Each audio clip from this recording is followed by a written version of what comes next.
So முதல்ல நம்ம என்ன பண்ணோம், புக்கிங் ஷிஃப்ட் என்ன 11 to 3 okay, 3 to 7 okay,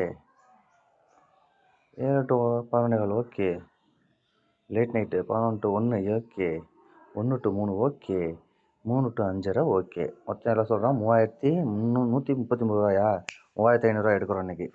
booking when my notify start a job query. Okay, எவ்வளோ போட்டிருக்கான் அன்னைக்கு என்ன? ஹாய் மக்களே, வணக்கம். எல்லாம் எப்படி இருக்கீங்க? நான் ரொம்ப நல்லா இருக்கேன். இன்றைக்கி சண்டே மார்னிங் 11 AM வந்து லாகின் பண்ணியாச்சு. ஃபஸ்ட் ஆர்டரும் போட்டான். எங்கே தெரியுங்களா போட்டான்? இன்ஸ்டாமார்ட்டில் போட்டிருந்தான். பாரதேசி 20 ரூபாயா போடுறான். காலையிலே காண்டாகலை அப்படின்னு ஸ்விக்கி பையில திட்டிட்டு தான் போனேன். ஆர்டர் டெலிவரி முடிச்சோடனே அடுத்த ஆர்டர் என்ன தெரியுமா பண்ணால், எஸ்எஸ் ஹைதராபாத்தில் போட்டான். 160 ரூபா கொடுத்தான். வேடப்பட்டில் கொண்டு போய் டெலிவரி முடிச்சுட்டு மறுபடியும் வந்தேன்.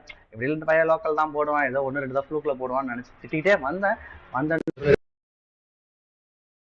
மக்களே வணக்கம். மணி 3 ஆகுது. கரெக்டாக 1000 ரூபாய்க்கு ஓட்டியிருக்கோம். ஸோ இனி 3 to 7 ஒரு 500 ரூபாயாவது ஓட்டி ஆகணும். அப்படின்னா தான் நைட்டுக்குள்ளே ஒரு 3500 ஏர்ன் பண்ண முடியும். ஸோ இன்றைக்கி சர்ஜி கொஞ்சம் நல்லா போட்டிருந்தான், 35% போட்டிருந்தான் எனக்கு. அதனால கொஞ்சம் ஆர்டர் இன்றைக்கி ஹெவியாக இருக்குது. ஸோ வாங்க 3 to 3 to 7 எவ்வளோ ஓட்டுறன்றது அடுத்து 7 மணிக்கு. வணக்கம். டைம் சரியாக 7 மணி ஆகுது. இது வரைக்கும் நம்ம 1600 ரூபாய்க்கு ஓட்டியிருக்கோம். என்ன மக்களே, மணி 11 மணி ஆகுது.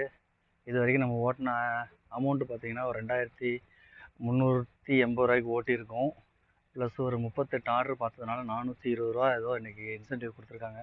மொத்தமாக சேர்த்து ஒரு 2800 ரூபாய்க்கிட்ட வந்திருக்கோன்னு வச்சுக்கிங்களேன். விடியறதுக்குள்ளே இருக்குல்ல, 3000 ரூபா பார்த்துடலாம்.